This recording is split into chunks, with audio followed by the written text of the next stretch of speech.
ನಮಸ್ಕಾರ ನ್ಯೂಸ್ ಬ್ಲಾಸ್ಟ್ಗೆ ಸ್ವಾಗತ. ನಾನು ಸುರಭಿ. ರಾಜ್ಯದಲ್ಲಿ ಕಾನೂನು ಸುವ್ಯವಸ್ಥೆ ಹಳ್ಳ ಹಿಡಿದಿದೆಯಾ ಎಂಬ ಪ್ರಶ್ನೆ ಇದೀಗ ಮೂಡ್ತಾ ಇದೆ. ಪೊಲೀಸರು ಅಂದ್ರೆ ಯಾರಿಗೂ ಭಯವಿಲ್ವಾ ಎನ್ನುವ ಪರಿಸ್ಥಿತಿ ಇದೀಗ ಎದುರಾಗ್ತಾ ಇರುವಂತದ್ದು. ರಾಜ್ಯದಲ್ಲಿ ಕಾನೂನು ಸುವ್ಯವಸ್ಥೆ ಕಂಪ್ಲೀಟ್ ಆಗಿ ಹಳ್ಳ ಹಿಡಿದಿದೆಯಾ? ಪೊಲೀಸರು ಅಂದ್ರೆ ಭಯನೇ ಇಲ್ವಾ? ಹಾಗಾದ್ರೆ ಬಿಹಾರ, ಉತ್ತರ ಪ್ರದೇಶದ ಸ್ಥಿತಿ ಇಲ್ಲೂ ಬಂತಾ?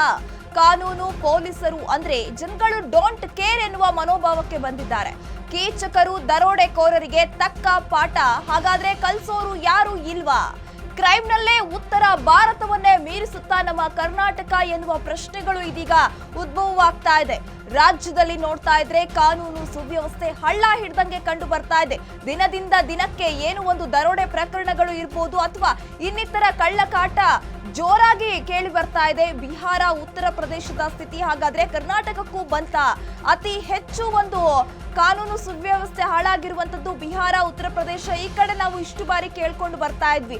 ಆದ್ರೆ ನಮ್ಮ ಕರ್ನಾಟಕಕ್ಕೂ ಕೂಡ ಇದೇ ಪರಿಸ್ಥಿತಿ ಬಂತಾ ಎನ್ನುವ ಪ್ರಶ್ನೆಗಳು ಇದೀಗ ಮೂಡ್ತಾ ಇರುವಂತದ್ದು. ಕ್ರೈಮ್ನಲ್ಲಿ ಉತ್ತರ ಭಾರತವನ್ನೇ ಮೀರಿಸುತ್ತಾ ನಮ್ಮ ಕರ್ನಾಟಕ. ಹಾಗಾದ್ರೆ ಯಾಕೆ ಪೊಲೀಸರನ್ನ ಕಂಡ್ರೆ ಭಯ, ಭೀತಿ ಅನ್ನೋದು ಸ್ವಲ್ಪವೂ ಇಲ್ವಾ? ಅಥವಾ ಪೊಲೀಸರು ಒಂದು ತಕ್ಕ ಮಟ್ಟದ ಕ್ರಮವನ್ನ ಯಾಕೆ ತೆಗೆದುಕೊಳ್ತಾ ಇಲ್ಲ ಅನ್ನೋದು ಇದೀಗ ಪ್ರಶ್ನೆಯಾಗಿ ಕಾಡ್ತಾ ಇರುವಂತದ್ದು.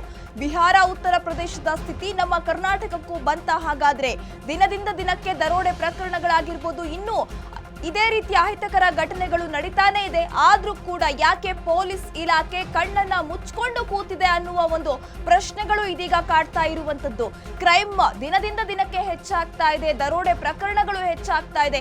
ಆದ್ರೂ ಕೂಡ ಯಾಕೆ ಒಂದು ಕಾನೂನು ಸುವ್ಯವಸ್ಥೆಯನ್ನ ಕಾಪಾಡುವಲ್ಲಿ ವಿಫಲವಾಗ್ತಾ ಇದೆ ನಮ್ಮ ಒಂದು ಸರ್ಕಾರ ಆಗಿರ್ಬೋದು ಅಥವಾ ಪೊಲೀಸ್ ಇಲಾಖೆ ಆಗಿದೆ ಅನ್ನೋದು ಇದೀಗ ಪ್ರಶ್ನೆಯಾಗಿ ಕಾಡ್ತಾ ಇರುವಂತದ್ದು.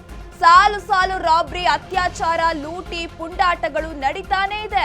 ಬೀದರ್, ಮಂಗಳೂರಿನಲ್ಲಿ ಬ್ಯಾಂಕ್ ಹಣವನ್ನೇ ಲೂಟಿ ಮಾಡ್ತಾ ಇದ್ದಾರೆ. ಕರ್ನಾಟಕದಲ್ಲಿ ಕೈ ತಪ್ಪಿದ್ಯಾ ಕಾನೂನು ಸುವ್ಯವಸ್ಥೆ? ಹಾಡು ಹಗಲೇ ಕೋಟಿ ಕೋಟಿ ಹಣ, ಆಭರಣವನ್ನ ದರೋಡೆ ಮಾಡ್ತಿದ್ದಾರೆ. ಗನ್ ಪಾಯಿಂಟ್ ನಲ್ಲೇ ದೋಚಿದ್ದಾರೆ ಖತರ್ನಾಕ್ ಕಳ್ಳರು ಎನ್ನುವ ವಿಚಾರಗಳು ಕೂಡ ನಾವು ಕೇಳುತ್ತಿದ್ವಿ. ಕರ್ನಾಟಕದಲ್ಲಿ ಹಾಗಾದ್ರೆ ಕೈ ತಪ್ಪಿ ಹೋಗ್ತಾ ಇದೆಯಾ ಕಾನೂನು ಸುವ್ಯವಸ್ಥೆ?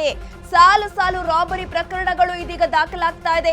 ಅತ್ಯಾಚಾರ ಪ್ರಕರಣಗಳು ಕೇಳಿ ಬರ್ತಾ ಇದೆ. ಲೂಟಿ, ಪುಂಡಾಟ, ಈ ಎಲ್ಲಾ ವಿಚಾರಗಳು ಬೆಳಕಿಗೆ ಬರ್ತಾ ಇದೆ. ಬೀದರ್ ಹಾಗೂ ಮಂಗಳೂರಿನಲ್ಲಿ ನಾವು ಗಮನಿಸಿದ್ರೆ ಬ್ಯಾಂಕ್ ಹಣವನ್ನ ಲೂಟಿ ಮಾಡಿದ್ರು. ಹಾಡು ಹಗಲೇ ಕೋಟಿ ಕೋಟಿ ಹಣವನ್ನ ಲೂಟಿ ಮಾಡ್ಕೊಂಡು ಹೋಗ್ತಾ ಇದ್ದಾರೆ. ಇತ್ತ ನಾವು ಮೊನ್ನೆ ನೋಡಿದ್ರೆ ATMಗೆ ಹಣ ಹಾಕೋಕೆ ಬಂದಾಗ ಆ ಸಮಯದಲ್ಲೂ ಕೂಡ ಒಂದು ಫೈರಿಂಗ್ ಮಾಡಿ ಹಣವನ್ನ ಲೂಟಿ ಮಾಡಿಕೊಂಡು ಎಸ್ಕೇಪ್ ಆದ್ರು. ನಿನ್ನೆ ಮಂಗಳೂರಿನ ಬ್ಯಾಂಕಿಗೆ ಬಂದು ಹಣವನ್ನ ಲೂಟಿ ಮಾಡಿಕೊಂಡು ಹೋದ್ರು. ಸಾಲು ಸಾಲು ರಾಬರಿ ಪ್ರಕರಣಗಳು ದಾಖಲಾಗ್ತಾ ಇದೆ, ಅತ್ಯಾಚಾರ ಪ್ರಕರಣಗಳು ದಾಖಲಾಗ್ತಾ ಇದೆ.